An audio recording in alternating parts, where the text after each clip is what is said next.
Hello, everyone, and welcome to another wonderful day of PChem. So, today we're going to be getting our crash course in Chapter 11, which is going to be spectroscopy. So, I'm going to be focusing mostly on the highlights of this chapter. And as a result, a lot of what we're going to be doing is talking about a lot of the various quantum mechanical principles from earlier in the semester, and then trying to put them in context of what we've learned more recently about things like symmetry and electronic structure. But when we're talking about spectroscopy, really what we're talking about is using photons to excite or relax molecules. So classically, when I'm looking at spectroscopy, what we're often talking about is absorption spectroscopy, where I take where I take a photon and I will excite my molecule from some resting state into some excited state. And then by measuring the absorption, we by measuring the absorption or how much light is removed in a given wavelength, we can use that to determine tell us a lot about the overall structure of the molecule. Now, it is worth noting that unlike uh, in Gen Chem, when we're talking about spectroscopy being used to excite electrons, this can be used to excite a molecule in between any type of energy level, be it rotational, vibrational, or electronic. But it is also worth noting that we can also have a photon allow a relaxation in between different states, which will emit a photon of a given wavelength, which will also tell us a lot about the structure of the molecule. So in all of our cases, whether absorbing or releasing a photon, I do want to remind you we're moving in between two energy states. And again, we're going to be characterizing the molecule based on the energy of the photon being released or being absorbed in the system. Now, here's one of the big tricks is because there's so many different types of energy levels I can excite or relax from, this gives us a lot of different types of spectroscopy. Our major treatment is going to be dividing this into three major camps. So you can either characterize these three camps or types of spectroscopy based on either the energy of the photon or the type of state that is being excited or relaxed from. So what state's being is there change in? So the first major state type of spectroscopy we'll be talking about is rotational spectroscopy. So again, this is mostly focusing on measuring the changes of rotational speeds in a molecule. And using these changes of rotational speed and how much energy it takes to speed up or slow down a molecule, we can use this to tell us a lot about some general structural properties, including mass and size. And this typically makes use of the microwave region. So this ends up translating to energies per photon of somewhere on the order of a zeptojoule, which is about 10 to the negative 23rd joules. So pretty small. And on a more macroscopic scale, this translates to about 0.01 kilojoules per mole. So these are pretty small energy separations. And as a result, it's very common for these excitations and changes in the rotational state to occur under ambient conditions with light readily available in nature, but also in addition, thermal transfers of this is fairly common. Which is one of the reasons we talked a little bit about the implications of this last semester in thermodynamics. But it's possible for a room temperature molecule to occupy multiple different rotational states. However, we often like thinking about excitations in terms of the wavelength of light involved. And this is actually, again, the microwave region, so pretty long wavelength of light at about 1 centimeter. So yeah, that's a pretty long wavelength. So the next up category is vibrational spectroscopy. So this is going to be focusing on changes of the rate of vibrational movement. So this is only going to really apply when we have bonds. So we're looking at how fast two atoms move with respect to each other inside a bond. Because remember, atoms never want to stay still. And because of that, we're always going to see some degree of vibrational movement. By absorbing a photon, you can speed up the rate at which two atoms move with respect to each other. And in order to measure this, we tend to use the IR region, so that's the infrared region, with wavelengths typically somewhere around 10 micrometers. This can essentially range from 1 to about 100 micrometers. This includes energy separations between levels of about 10 zeptojoules, or about 10 to the negative 20th joules. So now we're starting to get a little bit closer to the Boltzmann constant.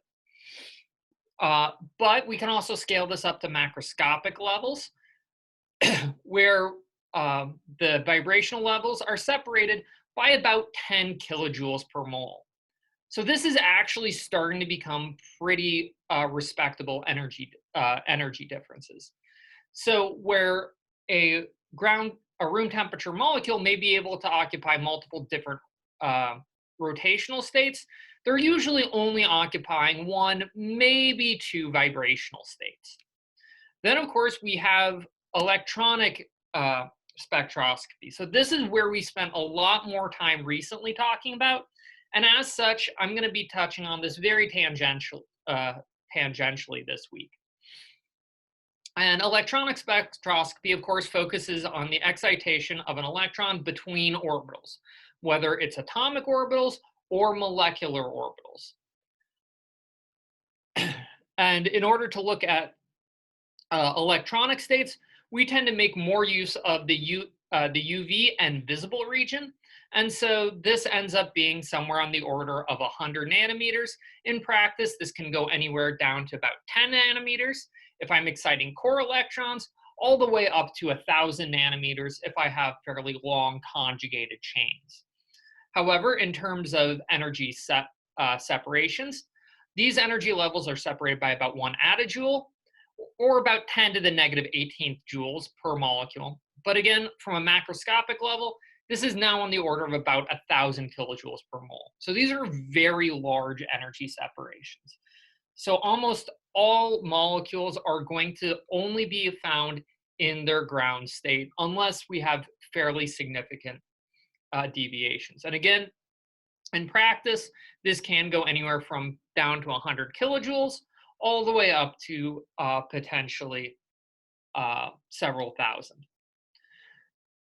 However, in order to be able to actually measure these changes, we're going to have to be looking for a signal. And so again, let's say I'm looking at absorption spectroscopy. The strength of my signal is going to depend largely on two major aspects. First is going to be the intensity of the radiation. So if I use more photons, a stronger light source, I'm more likely to spot some degree of absorption because there will be simply more absorption states. A second minor contributor is actually the readiness of which a molecule can absorb a photon, but that's actually its own topic, which we won't have enough time for here. But the third and probably the most important feature that we run into fairly frequently is just how many molecules are going to be in that ground state configuration. Because when I'm doing an absorption spectroscopy, I'm exciting a molecule out of some ground state configuration into some excited state configuration. Well, it turns out I won't see any signal if there's no molecules in that initial or ground state. And so we can figure out if I have a set of molecules, what's going to be the probability or ratio of finding molecules in that initial state I. And this essentially brings us back to our good old friend, the Boltzmann expression, with some slight modifications. Because we can essentially get the probability of the molecule being state I simply by knowing the energy of state I and dividing by RT. However, it turns out that we also need to account for what's the probability that an atom is in any state? So for that, we need to actually sum up the probabilities of a molecule being in any given state. Now, it is worth noting that I did drop a negative sign here. Uh, but what this ends up meaning is that if I have a ground state uh, molecule, my energy of the state is typically defined as 0. So I will have a probability of 1 of being in that state. Now, if all the other energies are really large, then this sum will essentially be 1. And then all of the other states J will essentially be ignorable. However, there is something we have to watch out for. If I have something like rotational states, which are all fairly closely packed, and these numbers are fairly small, then this sum can actually get fairly significant. And as a result, what ends up happening is that the more tightly packed my energy levels are going to be, the fewer molecules I'm going to find in any given state I. And this is going to have some significance because it's going to provide more signals that I can observe because I have more initial states to excite out of. If all of my molecules are found in a single ground state, then congratulations, you'll have a single signal because only one ground state will be present because everybody else will be inaccessible. Another major feature that we're going to be talking about a lot, and we've already brought up several times, is the idea of selection rules. So this is essentially focusing in on the fact that quantum mechanically, not all excitations are going to be allowed, because simply put, not every molecule can absorb a photon. And this is we've developed this with two major approaches, the first of which being conservation of angular momentum, and the second of which being symmetry, which focused on this idea of the transition dipole moment, which can be thought of as a measure of change of charge redistribution when a photon hits an initial state and turns it into some new final state. And the major rule we need to be focusing in on when we're talking about photon absorption is that in order for a photon to be absorbed, it has to interact with some dipole. A good way to think about this is a photon is a wave of electromagnetic fields. So it can only essentially interact with an electronic or magnetic field that has some sort of change. And these two need to line up. And that's essentially what our transition dipole moment operator does.